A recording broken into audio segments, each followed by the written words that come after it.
We are silent. I mean, you need somebody to talk. Is that good? You guys are really wrong. That, you got it. You got it. You got it. What sound you can't kill.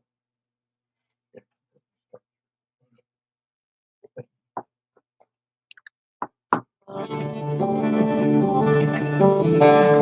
heart of every man craves a great adventure, but life doesn't usually feel that way. Jesus speaks of narrow gates and wide roads, but the masculine journey is filled with many twists and turns. So, how do we keep from losing heart while trying to find the good way when life feels more like a losing battle than something worth dying for? Grab your gear and come on a quest with your band of brothers who will serve as the guides in what we call the masculine journey. The masculine journey starts here now. Welcome to Masculine Journey. I'm Danny. I'll be your host this evening, and we are here together with a room full, and we are going to discuss the topic this week that Mr. Art basically come up with. So, Art, you want to tell us about Yes, well, I came up with this topic last week. The way it came about was that, the oldest member of the group had put some messages on our message board. That would be Harold.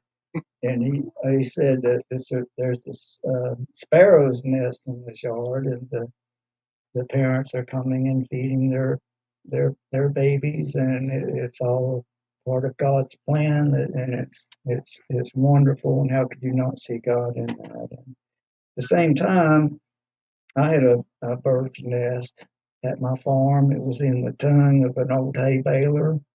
It was low to the ground, and the dogs, they knew it was there. They say people don't like people to talk about their dogs all the time, but I'm going to be the exception, and y'all like me, okay? I think. so far? So far, That could change. but I'm going to talk about the dogs anyway. So I've got this picture of my dogs. They just entertain themselves for hours per day, looking at, watching, barking at what's what they can't see, but they know there is a nest of baby birds inside this tongue. And I said, is this what does this have to do with God? Is this God's humor? Can we see God's humor in this? And I thought, well, just what would be a better topic for this group than to talk about, that I've always heard it said, what does God have a sense of humor, or God does have a sense of humor, and what would be a better topic for this group? I wanted to hear what all the guys had to say about that. That's that's where the topic came from. And if this was video instead of radio, you guys would know God has a sense of humor. So it Because first of all, you're still here with us. That's right. Yeah. And we did have a new feature of the show. It's called the Word of the Week, and I want to be the first one to say it's Brickapy. It's Tim's word. So yeah, that's pretty weak. I did my best. That's They're picking on me because I knew the word pericope. And you pay for a master's of divinity, you'll learn that word. okay. I think I'll pass. Not much else. I just think I'll but pass. You'll learn that word. So we're talking about God's humor, Art, and you made the assumption that all of us have a sense of humor, which is a good assumption. Think so. But Yeah. a couple of thoughts I had when we threw this thing out was that I've got a great niece and a great nephew, and the great nephew he's not talking yet, but he has learned to laugh, and he has an infectious laugh. I mean, he just laughs all over, and interestingly enough, that's one of the first things he learned to do is laugh. And so, we talk about it on here all the time. We're created in God's image and His likeness. So you can make the connection that God has a sense of humor, and laughter has so many benefits, and there is humor. You can find humor in about anything. Just hang out with this crowd for just a little while, and you see that. Um, but that's kind of my thought process behind it was that you can see it. You see it in children laughing. You see it, when crowds gather together. When we all get together for any length of time, there will be laughter, either at one of us or because of one of us or something. That's just who we are. And, but it unites us in a way, doesn't it, Rodney? And so, I love the topic. And, the first clip is mine because that just makes sense. And, but it's a clip from Patch Adams, and he's a doctor, and he's working with these patients, and he's making them laugh. I think he's riding a gurney in this thing. There's a lot of things you can't see, but he's doing his comical thing, and he kind of gets reprimanded for it. But his explanation of why laughter is kind of my thought process behind it. That's why I love the clip. So,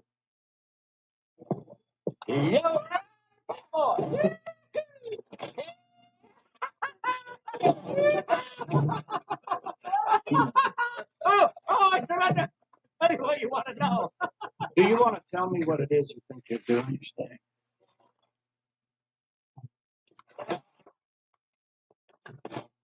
A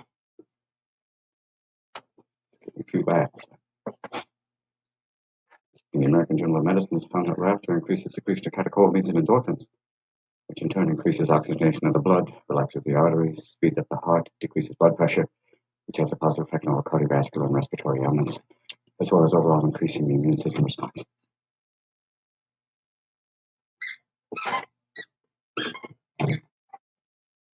I think that was his shoes squeaking as he walked out.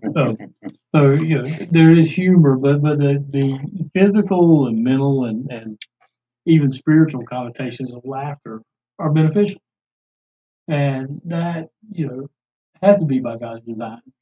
We need to laugh. We have to find time to laugh because life comes at you hard sometimes, and you got to laugh or cry or both at the same time.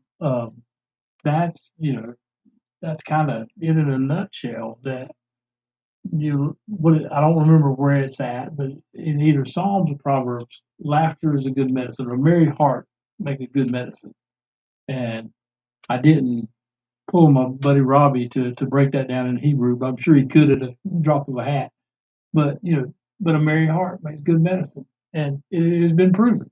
So, anybody got anything to add? Yeah, I think that it's important to realize that there are stories in Scripture that, when you read them in the right way, are pretty humorous. The one for me that was always the one that made me laugh was when Peter goes to Jesus and he's concerned about paying the tax that they have to pay. And Peter, being a fisherman by trade, before Jesus brings him into the fold, and he's off doing other things. He's been a fisherman, and he sends him out to go fishing, and says, "Look, when your first fish open its mouth, and you'll find a coin." Which I'm sure Peter's going, "Yeah, that's not going to happen." But he goes out there and he finds a coin, and it's the exact amount they need to pay the tax for both he and Jesus. And there's humor in that whole thing of him being a fisherman, that God's above all the concerns we have in this world. If we just trust on him and relax and know that he's got it, and he'll show us his humorous side, which he's done for me time and time again. Is there any story in the Bible about the disciples fishing that isn't humorous? I mean, there's something funny in each one of those. You got John counting every fish and the catch of breaking the nets. You got Jesus on the shore after the resurrection cooking for them. You catch anything, boys? And reminding them of first meeting for some of them. No, he was paid to scale and put his money where his mouth was.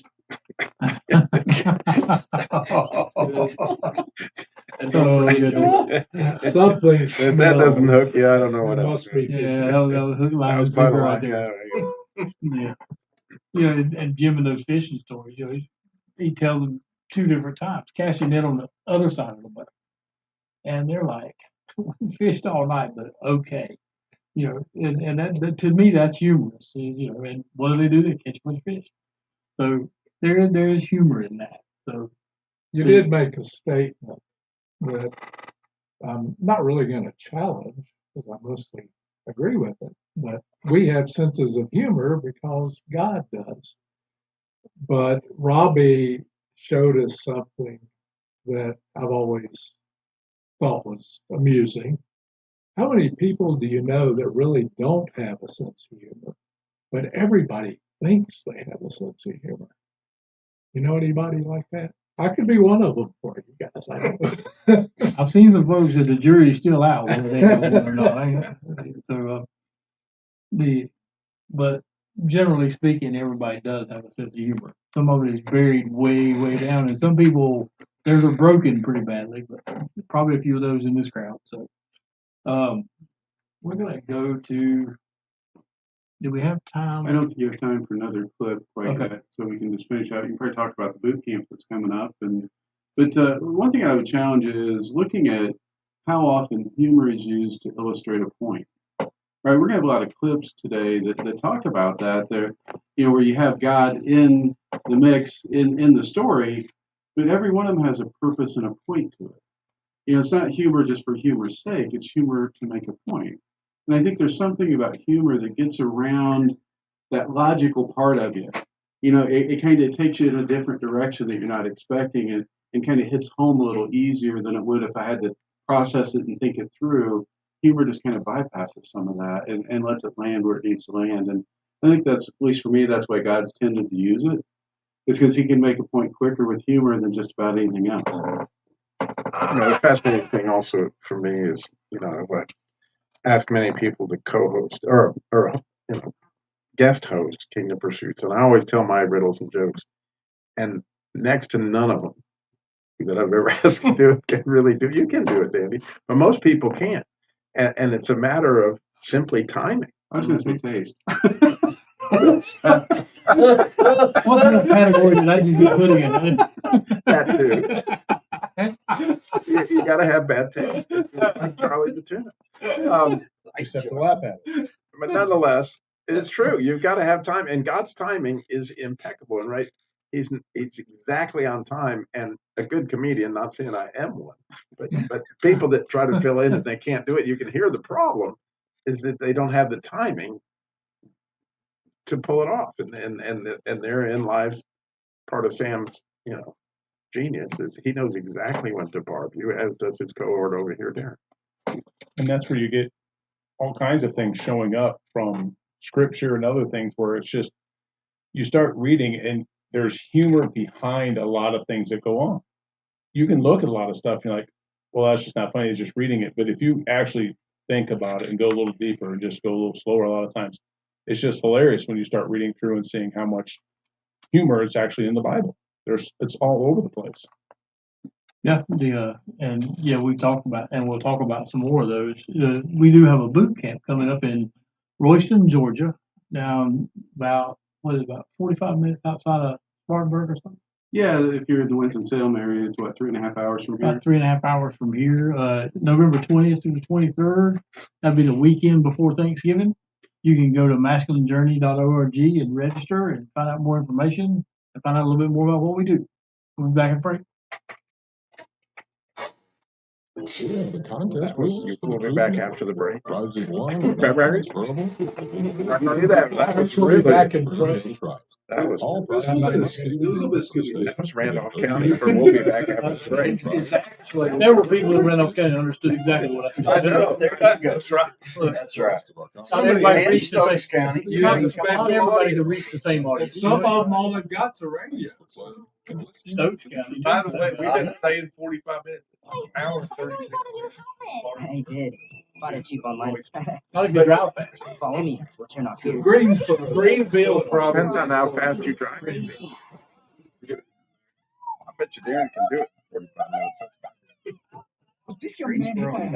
No. From Greenville, Royston, Georgia. Fakes cause real harm. Royston, Georgia is right on the other side. Yeah, I know exactly where I that drove through there. I was filming that chicken games. Back on the narrow way with a half praise with Mississippi squirrel. The daily squirrel dessert in First Upright Church in that sweet little town of Pascagoula. It was a fight for survival that broke out in revival. They were jumping and shouting hallelujah. That was Ray Stevens and the Mississippi Squirrel Revival. That's an old song I grew up listening to. not in church particularly, but I guess it could have been. But That's because you weren't in the first self-righteous church. I think I visited there. Guessing, but just a humorous song for God's humor, and the story of the song is, I mean, Ray Stevens was a genius with some of the stuff he put together, and just tells the story of him carrying a squirrel to church and letting it out of the box, and revival happened shortly after that because the squirrel run up somebody's overalls and he confessed the sins unknown, and then run up a lady's dress. I mean, it was all kind of interesting ordeal, but it's just a very humorous song, and I've loved it for a long time, and I've found out that some of my brothers here have never heard it. It's just kind of, y'all are obviously not from Randolph County. So anyway, I'm not from Randolph County either. Well, Harold would probably consider, Ray Stevens a youngster. Yeah, probably, yeah. He was probably there when he had a squirrel to church. I don't know. Pascagoula wasn't far. But anyway, Robbie, we have your clip next. Ooh, Robbie. Yeah, I've got to switch that. Yeah, Robbie. I know. He's on a Robbie camp. So this is from the movie Unlawfully Yours, and to me, it's one of the. I've watched that movie I don't know how many times because it's so good, but it has to do with a young girl who's unfortunately her husband cheats on her, and she ends up taking care of her mother-in-law that has lost her husband. But interestingly, her mother-in-law has a son-in-law who has lost his wife, who is the pastor of this church. And so she's trying to figure out how to care for her mother-in-law, who's sad over the loss of her husband. And she's never knew anything about church, doesn't know anything about God. And she was like, oh, I know a way to lure this lady out of the house is tell her that she can take me to church and get the heathen out of me or whatever. So she goes to church. And the pastor, who is her son-in-law, is now giving this sermon on the book of James, chapter 1, that for many of us, we've often wondered, what are you talking about, Willis? But this girl has the audacity to stand up and ask the question. But when have you never thought about James chapter 1 as being one of the funniest verses in the Bible? When you think of humor, it usually catches you by surprise. It comes out of left field, and the timing of it is impeccable. And at the same time, it's speaking to an unbelievable truth that's hidden. And so if you listen to this, you can think about that, as well as the book of John. Book of John. Dear brothers and sisters, when troubles of any kind come your way, consider it a gift coming down to us from God our Father. I'm sorry, did he just say your troubles were You know that when your faith is tested, I'm sorry. for a person with divided loyalty is as unsettled as to us from God our Father, who created all the lights in heaven and earth. Excuse me, Vince, or Your Holiness. Ben's fine. Or passive. You just said that our troubles are gifts, and if that's true, I've got some gifts coming to me. That's not actually what I was. Let me just go back, but I think you're right. The verse should read, when troubles of any kind come your way, consider it an opportunity for great joy. For you know that when your faith is tested, your endurance has a chance to grow. Oh, sorry, jumping in again. You just said that our troubles are joy, which is ridiculous. No, that's right. James 1. What did James win? It's in the Bible. You haven't put too far. You've gone to 3 Corinthians. Okay. Oh, hey, I have a job question. So Job's entire family is wiped out, and I'm just confused about why him getting some new kids would make that okay. It's Job. No, in mine it's Job. So he missed the Job. Yeah, she turns her Bible around with a great big heading, Job, which it is. The point of it is who wouldn't read the book of Job and have that question, right? I mean, it just is in its own way, those kind of things. But one of the greatest, puns in the Bible, and if you know me well, I like puns. And, Samson used it. He had his own version of shenanigans he played right before his wedding. Anyway, and his riddle was, as you may recall, out of the eater something to eat, right? and out of the strong something sweet. And if you really think through the humor of that what do you mean the eater something to eat? Well, obviously we're talking about honey that was in the carcass of a lion, which, if you think about it, it's such a picture of Jesus. It's unbelievable because he was from the tribe of Judah, and he was and is obviously to the consumer of sacrifices, which is the eater. But in communion, we take part in his body, which is something to eat. Which again, he used the same thing when he was talking to his disciples about having something to eat. So, out of the eater, something to eat is in fact, in its own way, Jesus. But then out of the strong, something sweet, obviously, our forgiveness of sins, etc., is unbelievably sweet. It comes from the strength of his sacrifice. But in Hebrew, when you look even deeper, which is even, again, a pun, that's a double entendre, right? It's giving you a lot of different meanings of the same thing. And that idea of strength is the idea of remembering. That when you remember God in any situation, and all of a sudden it's like an act of repentance. Oh yeah, my dad, if I go over there, I can eat steak rather than these pig pots. It's a matter of humongous strength. And so out of this strength that comes from remembering him, which is what he told us several times during the communion service, is something sweet.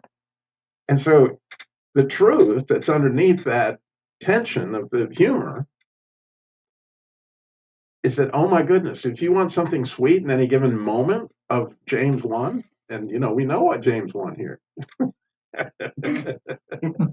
is, the sweetness of remembering God in any situation is absolutely phenomenal. And again, it's all coming out of this simple riddle that Samson told in the book of Judges that most folks just look at, they zoom right through it. But here's this treasure, that's hidden in this humor.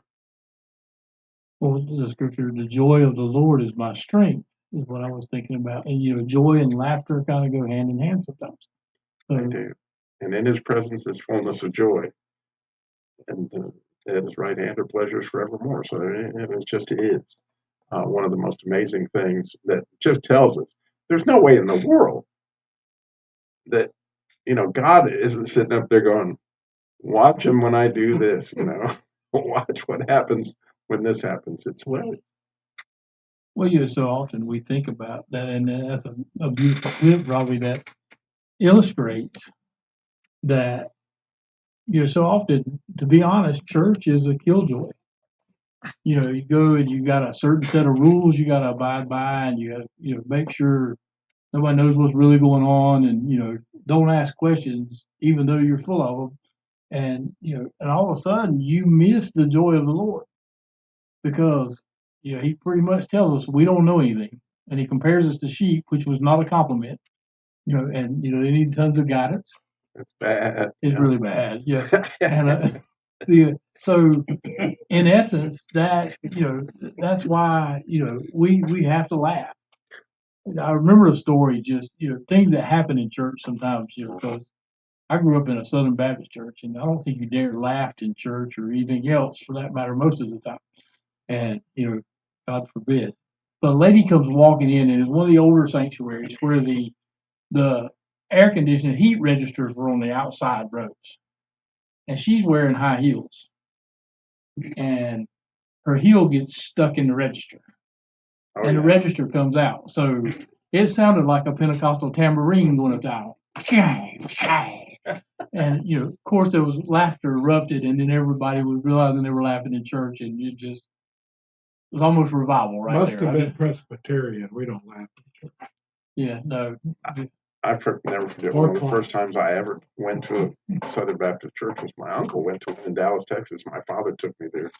And the preacher got up there talking about tear-stained Bibles, and I don't know what about that. Just like if your Bible is not tear-stained, you don't have what it takes. Is what he was basically saying in this sermon.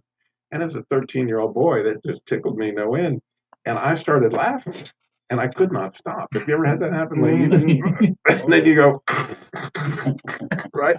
Well, my dad, he's trying to get me to stop, and then it tickles him. And the next thing you know, he's like, nobody knows what we're laughing about, but we're just trying to hold it in this Southern Baptist Straight Laced Church. Pretty soon, my uncle and my nephews and the whole row is. And that's the thing about laughter. It's like the fruit of the spirit. It just brings more. Yeah, you read more. In that same church, there's a little boy who usually got hauled out of church about every Sunday for doing something probably similar to that. And one Sunday, his daddy had him under his arm. And as he's going out the door, he locks onto the door case and says, "Y'all pray for me." So I mean, you have to laugh, but I know God laughs at stuff like that. Anybody else got anything they want to add? I was just thinking about if you ever get around a group of guys, for very long, it's going to be humor involved. And so I would have loved to have been a fly on the wall to hear what it was like with Jesus and the disciples at that level. I know we have shows like The Chosen that try to get to that, but to really have the chance to hear what those conversations were like, or how they knew each other's stories really well and had to have things that they kind of said to one another to joyfully push each other's buttons, along the way, just to help make a point or help God make a point along the way. And I think it'd be neat just to kind of know what that looked like. Because it had to change a little bit when you were in front of Jesus and then you're away. And then you're back in front, and how many times they flip their reversal roles. And I wasn't supposed to say it in front of you, I'm sorry. It has to go through their mind. Yeah. Yeah, there's no doubt in my mind. It's the sixth love language. It's to poke fun at people. It's just there's certain people they don't love you unless they're poking fun at you. Well, I think that's more of a masculine feature than female. One of the things to think about, as it sounds like we're getting ready to shut down, boy, I was fast.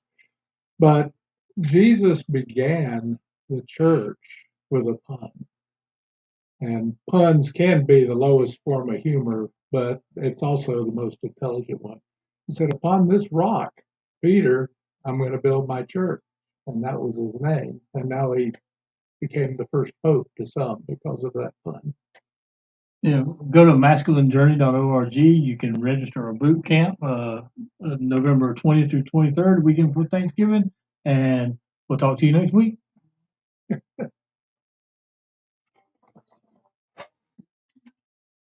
always give up early. Because you told him like this, you're doing this. Yeah, keep going. Keep going. I know we better wrap it up. Wrap it up. That's what I was thinking. That's why I'm always He was counting it down. Yeah. In football, that means giving the ball. You didn't understand my last wrap up, so What's happening in Rio dos Mexico? It's Right now? Yeah. It's bad. It's very bad. Wow. Houses floating down. Where did they get the Rio same dos kind New of Mexico. Oh, really? microburst that they had in Texas last week? As we actually had North Carolina. Well, we want to share. Well, when I went through Stokesdale about 2 weeks ago, we drove up there and it was pretty dry. When we get to Stokesdale, it's like 4 feet of water everywhere. The by right parking lot is this far in water, and it's pouring rain. That cloud just sat there and just dumped on the city of Stokesdale. Another mile down the Edinburgh-Ellsboro Road, dry as a bone. It hadn't even rained. That's like, I remember growing up in Oklahoma and Texas. You could stand in a field and it was raining 100 yards from you, pouring, and you're standing right there and it's not raining on you. And you don't see that much here because of the hilliness and the trees and all that. But there, as you know, there are no hills or trees.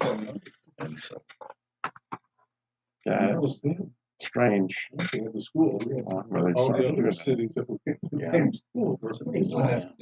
Sheila and I honeymooned right there where all this is happening in Texas. Our favorite vineyard is flooded out there. They're right in New Brunswick. Well, that whole area has been crazy for floods.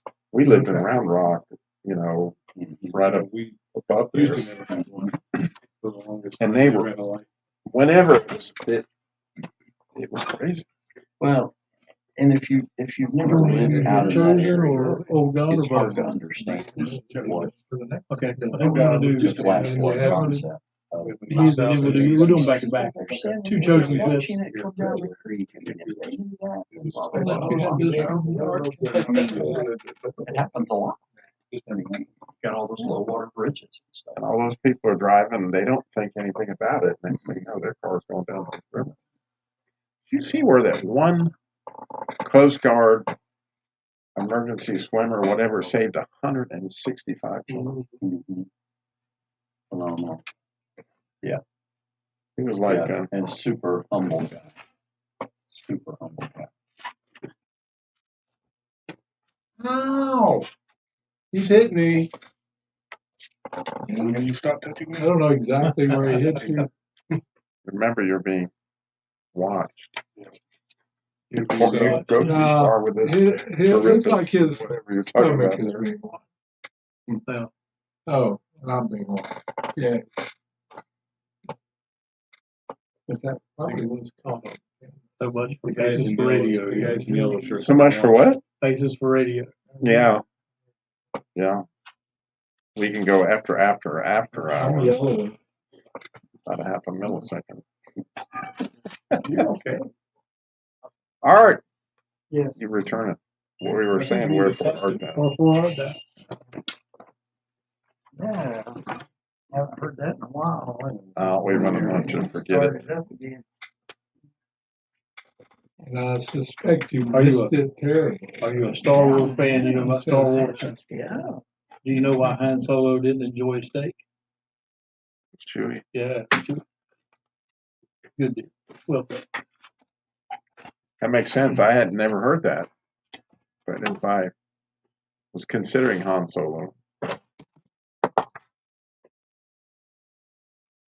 Holy mackerel. Oh my gosh. Mexico?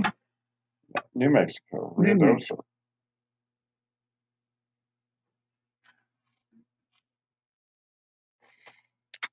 Yeah, that's crazy. yeah,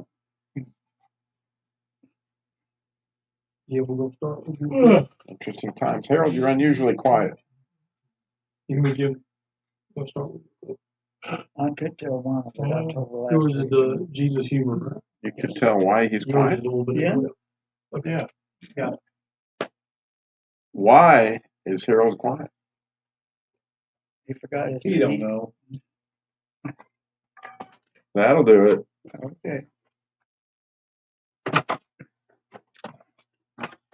That's in the Bible. It is better to be taken for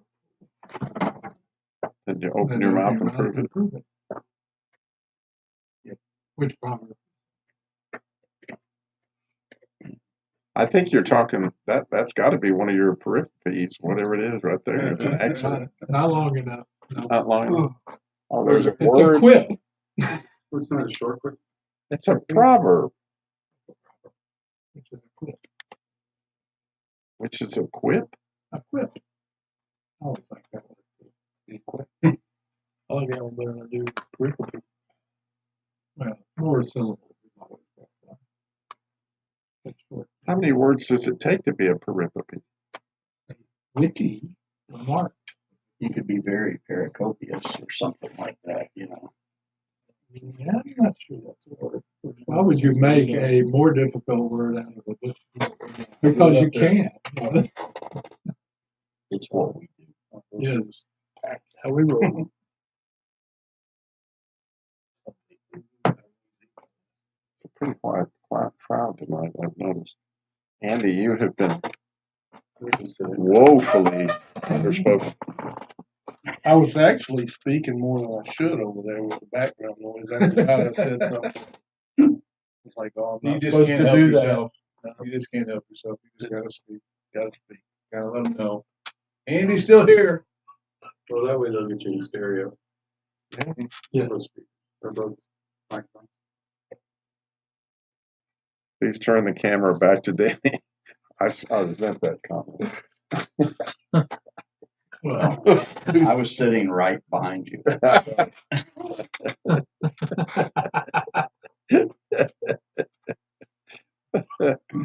star that comment. My head is bumpy. Pick up the song. Play the whole song. Oh, yeah. Yeah, and that was what I kept waiting for you to say. Well, listen to the whole song. I didn't try to explain. That was an Andy. What does that do for the listener? You did a good job. Yeah. What's that do? All pretty. Well, to some extent. Almost use that correctly. It's a good solution. That's pretty scary. I don't think I plan to use it anymore. You guys have practiced it so much. I know. I'd be surprised that you don't. Yeah, y'all were nailing it. Actually, I will use it again. I use it with Misty, who has her master's in divinity, to see if she knows what it means. Well, no, she went to an accredited school or not. Yeah. Depends how what you feel about accredited. By who? Who wants to go to school that's in debt? See, I did not know you have your master's in divinity. And he worked at Microsoft. He can make candy like nobody else. And I can officially be a reverend, but I'm not, so I try not to say that. You cannot. It was funny that we had Reverend. No man Topic. is a reverend. That's true. Only God is reverend. But man has created that. Yeah.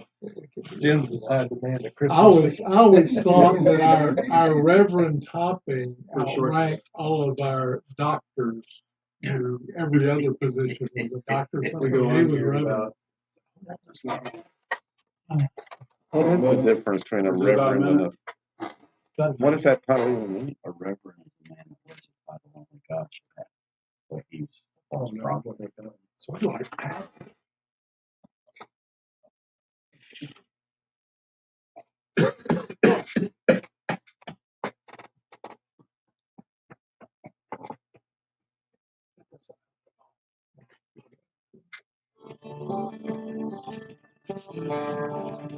Coming to you from an entrenched barricade deep in the heart of central North Carolina. Masculine Journey After Hours. A time to go deeper and be more transparent on the topic covered on this week's broadcast. So sit back and join us on this adventure. The Masculine Journey After Hours starts here now.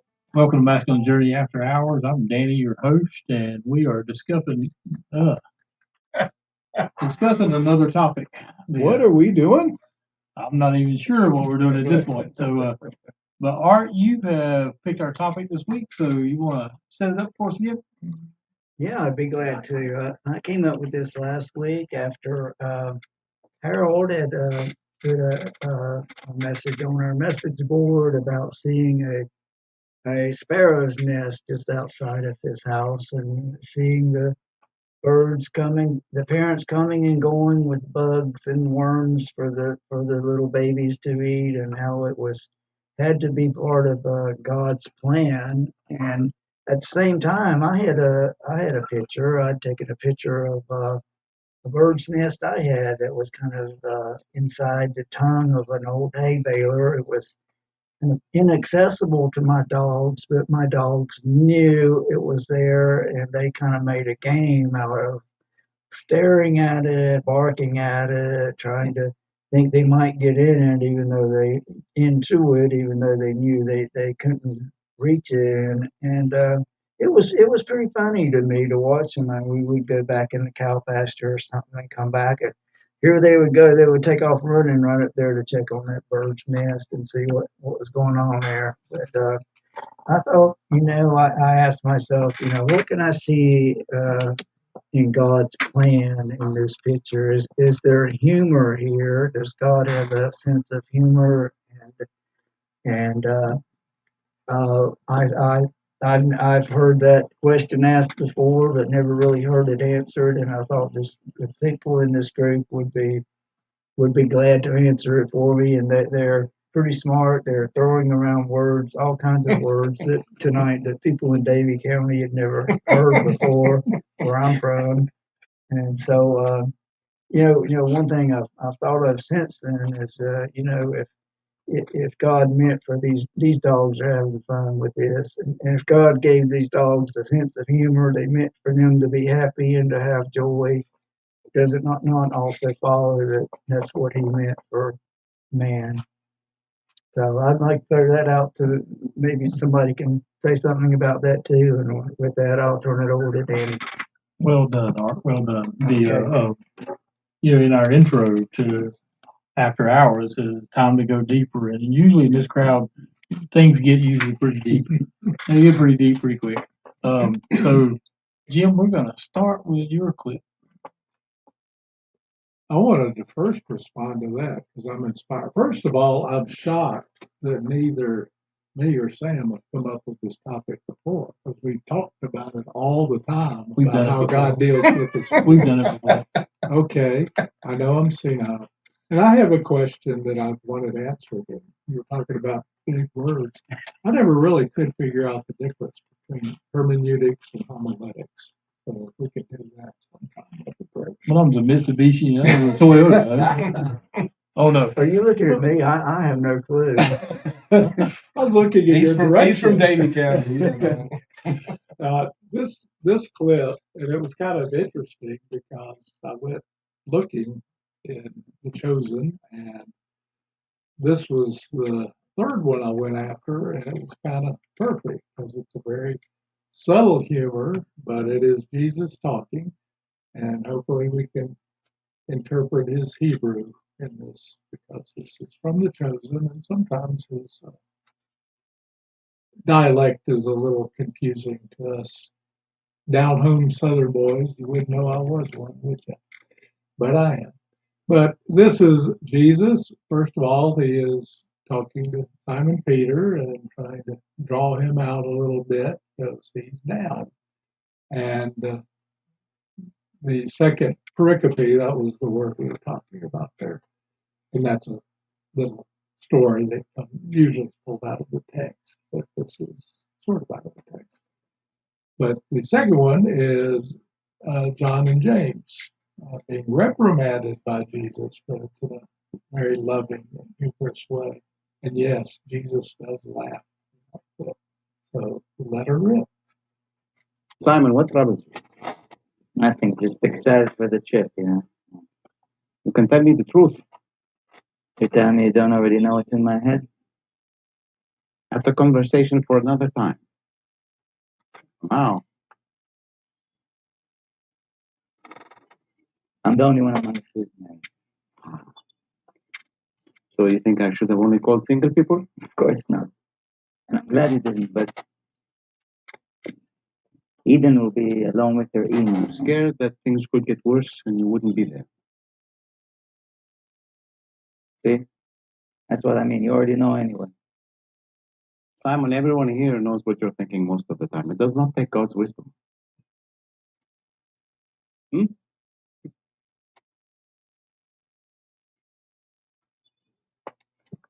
You wanted to use the power of God to bring down fire, to burn these people up? Well, it sounds a lot worse when you say it that way.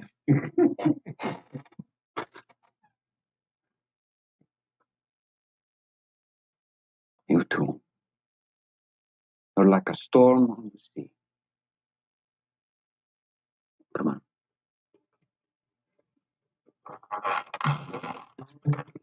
Thunder exploding out of your chest at every turn. Fact. That's what I'm going to call you from now on. James and John, the sons of thunder. Is that a good thing or a bad thing? Today, it was not good. But strong passion can be a good thing when channeled for righteousness. I just may have to delay giving you that authority we discussed earlier, or in smaller doses, until you two calm down. And I love the fact that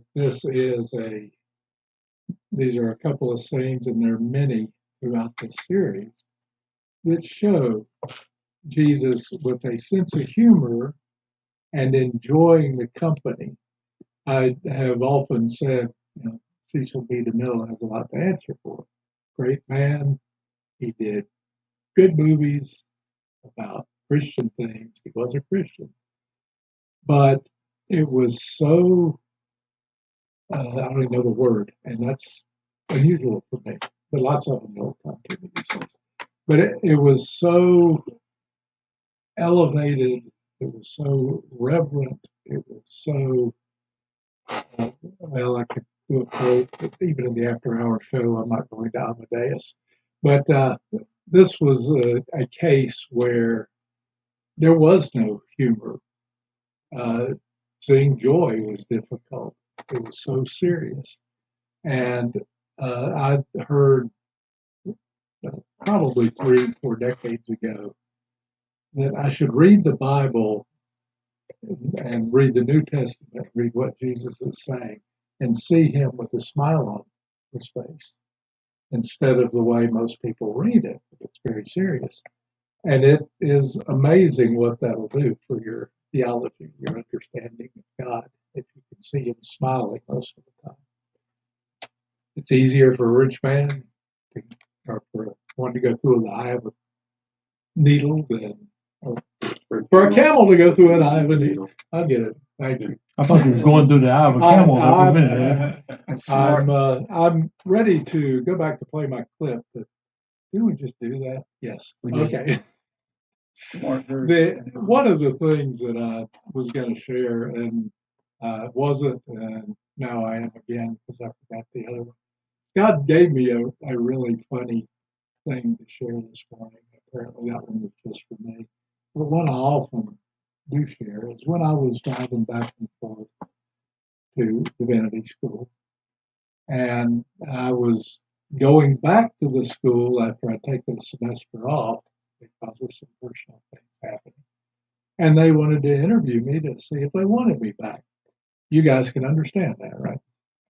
But the interview was going well, and I had one person that didn't want me back, and I knew it. I had one person that did want me back, and I knew it. And there was a third person who was brand new on the faculty, and he had known me from Adam. So the person that didn't want me back basically was explaining that she wanted to be sure that I would not be an embarrassment to God. And I took that very seriously, something I don't do very often. On the drive home, I basically said to God, if I'm going to embarrass you, take me out right now. And I meant it. But I made it home without an answer to that prayer. Well, I had my answer, but I wasn't really ready to accept it. I'm not taking you out.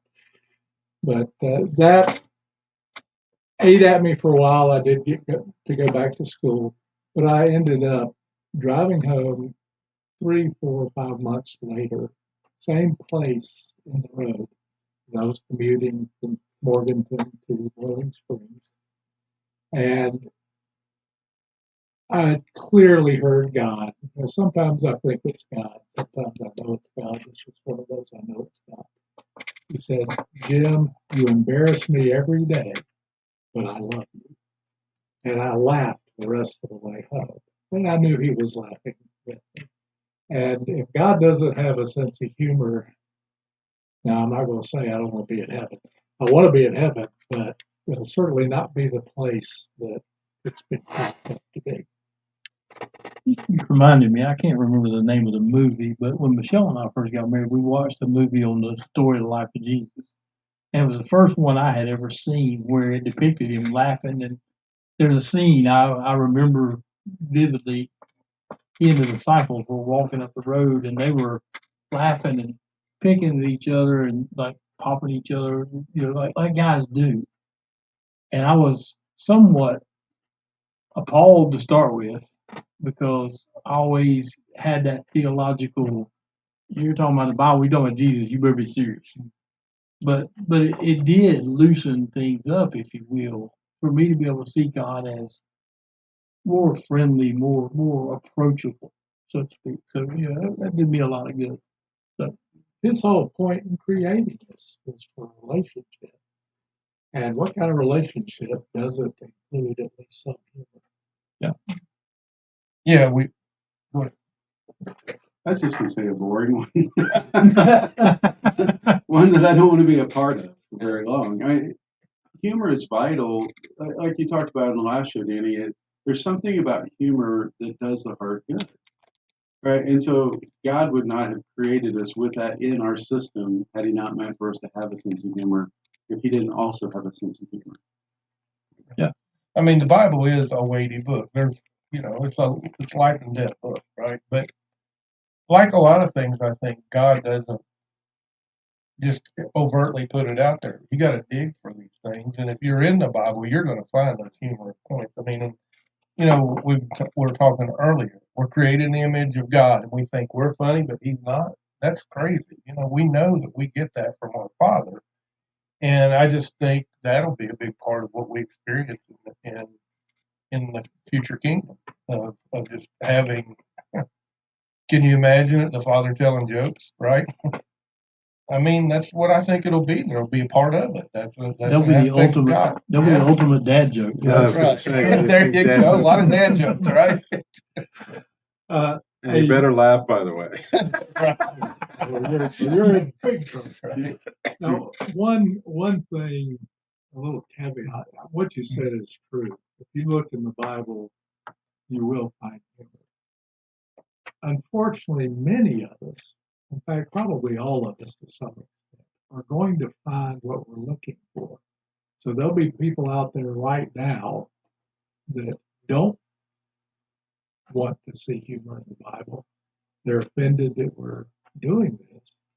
And they can go to the Bible and they can find verses that will say, no, you're wrong, you're wrong. But if you go with an open mind to God with anything, He'll give it to you. And if you go with a closed mind, He'll let you stay where you are.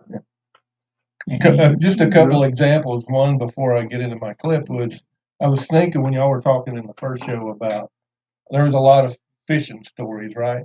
Well, the first fishing story that I can think of is Jonah and the whale. The whale is the first fisher of men, right?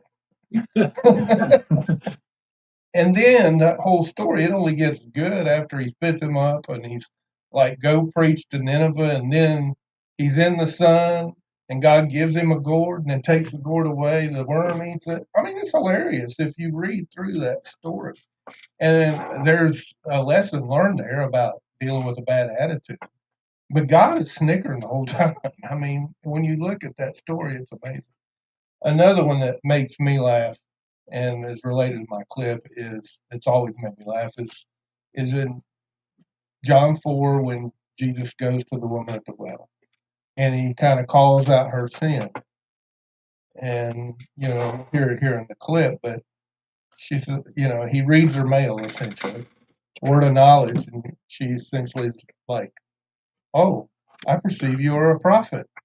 Duh. No, this isn't your ordinary guy that's priest coming to you or whatever. But it is really a good story. And you see that humor in here and also a playfulness of Jesus. This is, a artistic license that they've taken in creating this clip. But there could be a lot of truth to it if you listen to it. But I love how it ends as Jesus basically makes her, and this was his first sermon, essentially, or his first outreach, his first time of witnessing and declaring that he was the Messiah. And, just the interaction between them and how she goes to tell everybody about him. Besides, what do you need from me if you have your own supply of living water? Wrong story. But Jewish water is better than Samaritan water. That's not what I Are said. you a better man than our ancestor Jacob, who dug this well? Your water is better than his? I know, Jacob. And everyone who drinks this water will thirst again. But whoever drinks the water that I give him will never be thirsty again. Wouldn't that be nice? The water I give will become in a person a spring of water, welling up to eternal life. Really? Yes, really. Prove it. First, go and call your husband and come back. I will show you both. I don't have a husband. You are right. You've had 5 husbands. And the man you're living with now is not your husband. Oh, I see. You're a prophet. Where am I supposed to go when I need God? I have not revealed myself to the public as the Messiah. You are the first. It would be good if you believed me. You picked the wrong person. I came to Samaria just to meet you. Do you think it's an accident that I'm here in the middle of the day? I am rejected by others. I know. Not by the Messiah. As you know these things, because you are the Christ. I'm going to tell everyone. I was counting on it. Spirit and truth. Spirit and truth. It won't be all about mountains or temples. Soon, just the heart. You promise. Promise. This man told me everything I've done. Oh, he must be the Christ. So she's happy that she just had everything exposed because she knew she had met the real Jesus. And he had came in compassion, but I believe there was humor that kind of just something the unexpected that opened her heart up to him, and just the way she went off in great joy. And if you watch further into that scene, how she goes and tells everybody, and she brings back like 100 people next time. Just a powerful story, but humor is a big part of what Jesus did. Some of those parables and stuff he told, they had a lot of truth, but some of them were, quite humorous or, not what you would expect when you compared it to the rabbis of that time of just speaking the Torah and that, just that. So You reminded me of a story. None of y'all probably ever had this experience, but you have a heated discussion with your wife right before you go to church. Yeah. I've had one of those, or one or more of those, probably. This particular Sunday morning, Michelle and I had an interchange before church, and so I did what any good self-righteous guy would do. I put on my suit and tie and put on my game face and went to church anyway. And we hadn't settled anything. So we walk into church, and I'm thinking, it's an hour, and play this off for an hour, the ultimate pose, right? And a guy walks by me. We weren't even close friends. I mean, he didn't know me like you guys know me or something like that. And he turns around and he goes, "Are you okay?" And it was God. To me, it was God going, "No, you're not okay." But as we talked about, pre-show and that kind of thing, God has a point to everything. And yes, He has to get to some of us with a little bit of humor. Never in a condemning way, because there's no condemnation for those who are in Christ. But it is in kind of, hey, let me get you to laugh at yourself a little bit, because we're taking yourself so seriously because you're not fooling anybody. Right, You know what I mean? And that's just so godlike, I think. So, anybody else? Not everybody at once. Good. Yes. Sam got his clip. Yeah, we got another clip on. Sam? Nothing. You got nothing? I got nothing. Did he have a gonna clip? play my clip? I am going to play your clip. Okay, so my clip comes from Bruce Almighty. And in this particular scene, it's towards the end of the movie. And so he's meeting with God face to face. It's played by Morgan Freeman. And Morgan Freeman, as God, asked him to pray. And he has a rosary in his hand. He said, so use this, to pray with the rosary or whatever. And so Bruce goes to pray. And then listen to the interchange and see what happens after the humor. After the humorous part that God brings up, and then we'll talk about why the humor was important. What do you want me to do? I want you to pray, son. Go ahead. Use them.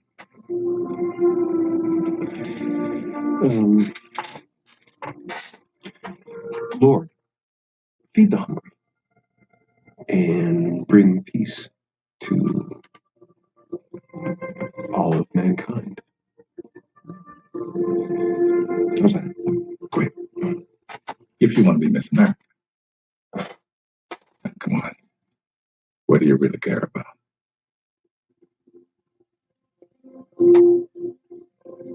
Grace.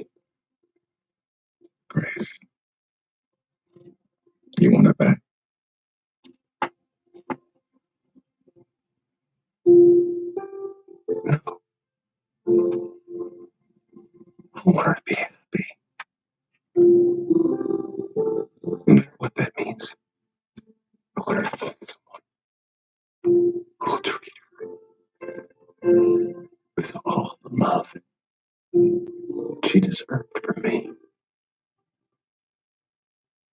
I want her to meet someone who will see her always as I do now.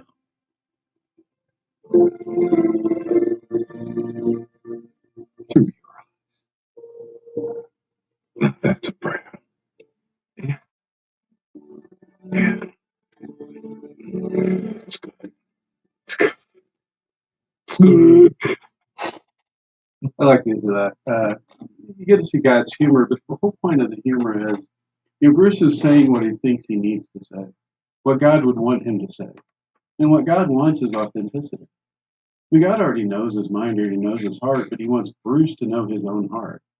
And through that humor, he disarms him. And makes him laugh at himself a little bit and says, is that really what you want? In a very humorous way. That's great if you want to be Miss America, right? And so it makes him think about it going, okay, that's not really what I was going for there.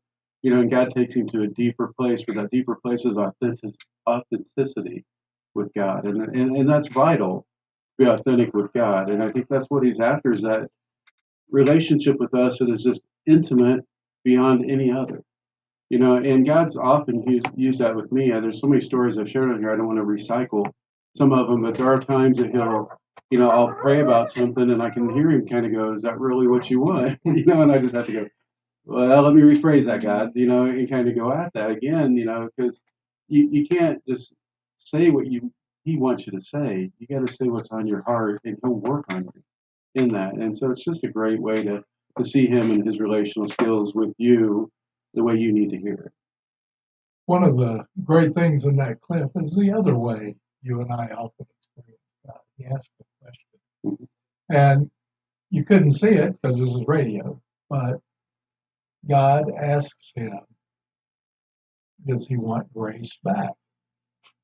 And he struggles with that question. And he wants to say yes, because he wants her back. He does. But he goes to the no.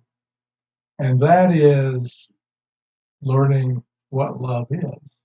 He no longer wanted what was best for him, and getting her back would have been best for him. He wanted what was best for her. And turns out, spoiler alert, in this movie, he gets her back, and that's best for both of them. But until we're in that position of love, and God's not going to say, well, no, you got to do this, this, this, and that.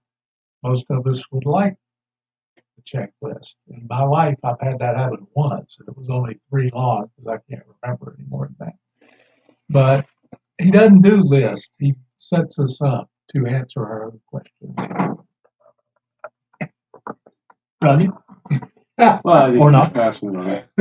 Yeah, pass the mic. It's in those times where God asks us those questions that it lets us look into ourselves with an introspect. And he knows that that's what we need to hear. And so he always does come at me with questions for the most part, or a small, smart little thing that makes me think deeper. But it's always about taking me deeper so that I lean into him more. And so I'd encourage you to do that this week, lean into him more. And a great place to learn to do that is at boot camp in Royston, Georgia, November 20th through 23rd. The time to lean into God and experience him in new ways. So you can join us. You can look us up on masculinejourney.org and register there and find out more about us. So talk to you next week.